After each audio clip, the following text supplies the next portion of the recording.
ଆପଣ ପିଲା ଦିନରୁ ଶୁଣିଥିବେ ବ୍ରଶ କର ଉଠୁ ଉଠୁ ଆପଣ ବାବା ମାମା ବି କହିଥିବେ ଆଉ ଆପଣ ବି ଆପଣଙ୍କର ଛୁଆକୁ କହୁଥିବେ। ମୁଁ ଆଜି ଆପଣଙ୍କୁ କହୁଛି ବ୍ରଶ କରିବା କଥା ନୁହଁ। ବ୍ରଶ କରିବା କଥା ନୁହଁ କାହିଁକି ନା ବ୍ରଶ କଲେ ଏଇ ମାଢି ଗୁଡାକ ଦୁର୍ବଳ ହେଇଯାଉଛି। ବ୍ରଶ ର ଯୋଉ ପ୍ଲାଷ୍ଟିକ ଥାଉଛି ନା ସେ ହାର୍ଡନେସ୍ ଥାଉଛି ସେଇଥିପାଇଁ ଦୁର୍ବଳ ହେଇଯାଉଛି। ଦ୍ୱିତୀୟ ଜିନିଷ ବ୍ରଶ ସହିତ ଯୋଉ ପେଷ୍ଟ ଲଗାଉଛନ୍ତି ଆପଣ ସେଇ ପେଷ୍ଟ ଟା ବ୍ରଶ ଟା ଆହୁରି ଖତରନାକ କାହିଁକି ସେଥିରେ ଗୋଟେ ଏସିଡ ଅଛି ଯୋଉଟା କି ଝାଙ୍କ ମାନେ ଫେଣ ବନାଇବାରେ ହେଲ୍ପ କରେ। ସେଇ ଫେଣ ବନାଇବା ପାଇଁ ଯୋଉ ଏସିଡ ଟା ୟୁଜ ହଉଛି ସେଇଟା ବି ଠିକ ନାହିଁ। ତ ବ୍ରଶ କରିବା ଆଉ ପେଷ୍ଟ ଘଷିବା ଦିଟା ଠିକ ନାହିଁ। ତ କରିବା କଣ କରିବା ଏଇ ଜିନିଷ କଣ କରିବା ଆମେ ଗୋଟେ ନବା ସୋରିଷ ତେଲ ଠିକ ଅଛି। ସୋରିଷ ତେଲର ଗୋଟେ 2 ଡ୍ରପ ଆମକୁ ଦରକାର। ଆଉ ମୁଁ ଏଥିରେ ତାଟିଆ ରଖିଛି ଗୋଟେ କିଛି ଲୁଣ ଆଉ କିଛି ହଳଦୀ ଗୁଣ୍ଡ ଠିକ ଅଛି। ଲୁଣ ରଖିଲ ହଳଦୀ ଗୁଣ୍ଡ ରଖିଲ ଟିକେ ଟିକେ ନେବେ ହେଲା। ଏଇଟା ମୁଁ ଜଣଙ୍କ ପାଇଁ ରଖିଛି ହେଲା। ଆପଣଙ୍କ ପରିବାରରେ ଯଦି 5 ଜଣ ଅଛନ୍ତି 5 ଜଣ ପାଇଁ ଆପଣ ନେଇଗଲେ ଆଉ ସେଥିରେ କଣ କଲେ ଗୋଟେ 2 ଡ୍ରପ ସୋରିଷ ତେଲ ପକେଇଦେଲେ। ଓକେ ଏବେ ଏଇଟା କଣ କରିବେ ଆପଣ ମିକ୍ସ କରିବେ।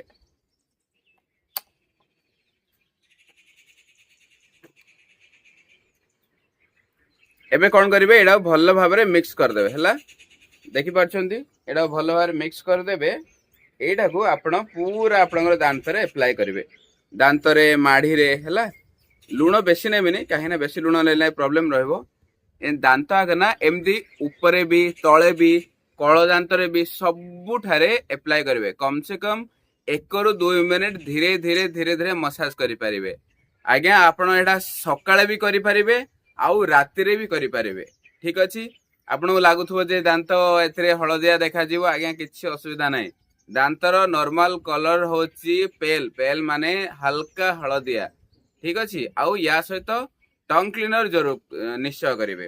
ଆମର ଯୋଉ ଜୀବ କରିବାକୁ ଥାଏ ଚେଷ୍ଟା କରିବେ ତମ୍ବାର ଟଙ୍ଗ କ୍ଲିନର ୟୁଜ କରିବେ। ସେଇଟା ଆପଣଙ୍କ ଶରୀର ପାଇଁ ଆହୁରି ବହୁତ ଭଲ। ଯଦି ଏତିକି କରିବେ ଦାନ୍ତ ଆପଣ ଯେତେ ଦିନ ବଞ୍ଚିବେ ଠିକ ହେଇକି ରହିବ।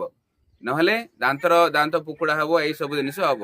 ଯଦି ଆପଣଙ୍କ ଦାନ୍ତରେ ଇସ୍ୟୁ ବି ଅଛି ପୁକୁଡା ହେଇକି ଅଛି ଆଉ କଣ ହେଇକି ଅଛି ଖାଇ ପାରୁନାହାନ୍ତି ସେନ୍ସିଟିଭିଟି ଅଛି ତେବେ ବି ଆପଣ ଏଇ କାମଟି କରିପାରିବେ। ଆପଣ ଯାହା ଯାହା ପାଇଁ ଏଇଟା ପ୍ରଥମ ଥିଲା ନୂଆ ଥିଲା ସେମାନେ ନ୍ୟୁ ଲେଖନ୍ତୁ କମେଣ୍ଟ ବକ୍ସରେ। ଯୋଉମାନେ ଏଇଟା ଜାଣିଥିଲେ କିନ୍ତୁ କରିନାହାନ୍ତି ସେମାନେ ଲେଖନ୍ତୁ ଜାଣିଥିଲି କିନ୍ତୁ କରୁନି। ଆଉ ଯୋଉମାନେ କରୁଛନ୍ତି ସେମାନେ ଲେଖନ୍ତୁ ଆଇ ଏମ୍ ଅସମ୍। ସେମାନେ ଲେଖନ୍ତୁ ଆଇ ଏମ୍ ଅସମ୍।